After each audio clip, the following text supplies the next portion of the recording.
বিষের বোতল হাতে পেয়েই কম্পাস বুঝতে পারে ঋতুজা অর্থাৎ তার শাশুড়িকে বিষ খাওয়ানো হয়েছে। হ্যাঁ বন্ধুরা, আমরা এমনটাই দেখতে চলেছি কম্পাস ধারাবাহিকের আগামী পর্বের শুরুতেই দেখা যায় ঋতুজা আগের চেয়ে আরও বেশি অসুস্থ হয়ে পড়েছে। কম্পাস ডাক্তারকে অনুরোধ করে যেন তিনি তার শাশুড়িকে দ্রুত সুস্থ করে তোলেন। ডাক্তার জানান রক্ত নেওয়া হয়েছে, তবে যতক্ষণ না রিপোর্ট আসছে ততক্ষণ নিশ্চিতভাবে কিছু বলা যাবে না। এরপর দেখা যায় ঋতুজার অবস্থার আরও অবনতি হচ্ছে। ঠিক সেই মুহূর্তে কম্পাসের চোখ যায় মেঝেতে পড়ে থাকা একটি বোতলের দিকে।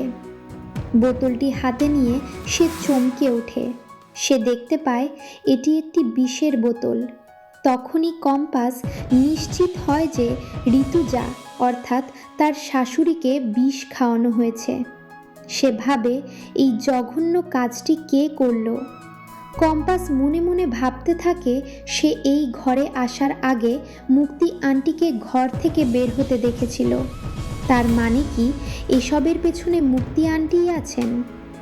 এরপর কম্পাস ডাক্তারকে বিষের বোতলটি দেখায় এবং দ্রুত ঋতুজাকে হাসপাতালে নিয়ে যাওয়া হয়।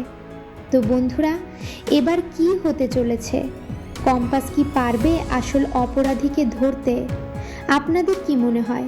কমেন্ট করে জানিয়ে দিন আপনাদের মতামত।